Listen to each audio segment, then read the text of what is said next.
मित्रों, आज की कहानी से बहुत ही ज्ञान मिलने वाला है। आज की कहानी साईं बाबा की कहानी है। साईं बाबा कहते थे, समस्याओं से घबराना नहीं चाहिए, समस्याओं का डटकर मुकाबला करना चाहिए। हर समस्याएं दूर हो जाती हैं। तो दोस्तों, चलिए जानते हैं इस कहानी से हमें क्या सीख मिलती है, क्या शिक्षा मिलता है। सभी मित्रों का हमारे इस कहानी के चैनल पर बहुत बहुत स्वागत व अभिनंदन है। सालों पहले एक गांव में कोकिला और महेश भाई नाम के पति पत्नी रहते थे। उनका जीवन सुख के साथ बीत रहा था। दोनों में प्रेम और स्नेह भी बहुत था। लेकिन कभी कभी कोकिला के पति महेश गुस्से में पत्नी से झगड़ा कर लेता था।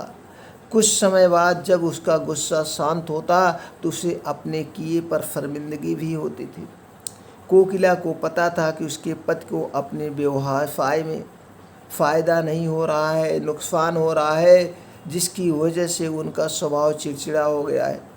इसी वजह से कोकिला पलटकर कोई जवाब नहीं देती थी। काम सही न चलने के कारण महेश का ज़्यादातर समय घर में ही बीत रहा था। उसकी पत्नी बड़ी ही धार्मिक स्वभाव की थी। घर में खुशियाँ लाने के लिए वो धर्म कर्म करती रहती थी। एक दिन दोपहर के समय उनके घर में एक बूढ़े महात्मा आए। उनके चेहरे के तेज को देखकर दोनों का सिर श्रद्धा से झुक गया। महात्मा ने उनसे कुछ दान करने के लिए कहा।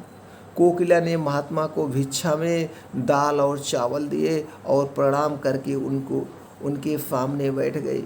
उसी समय कोकिला की आंखों से आंसू बहने लगे। कोकिला के आंसू को देखकर महात्मा ने इसका कारण पूछा। जवाब में कोकिला ने अपने घर का सारा हाल बता दिया। उसकी बातों को सुनकर महात्मा ने कोकिला को उपाय के रूप में साईं बाबा का व्रत करने को कहा। साथ ही इसकी विधि बताते हुए बोले कि लगातार 9 गुरुवार तक एक समय खाना खाकर पूरी विधि से साईं बाबा की पूजा करने से उसके सारे दुख दूर हो जाएंगे। कोकिला ने महात्मा के अनुसार बताई गई विधि से प्रत्येक गुरुवार को साईं बाबा का व्रत किया। फिर आखिरी यानी 9वें गुरुवार को उसे गरीबों को भोजन कराना और साईं पुस्तकें बांटनी थी। किसी तरह से खाना और किताबों का इंतजाम करके कोकिला ने ये सब कार्य भी पूरा कर लिया। जैसे ही ये सारे कार्य संपन्न हुए, कोकिला के घर में होने वाले झगड़े और महेश भाई के कारोबार में आई अड़चनें दूर हो गई। अब दोनों पति पत्नी सुख से अपनी जिंदगी जी रहे थे।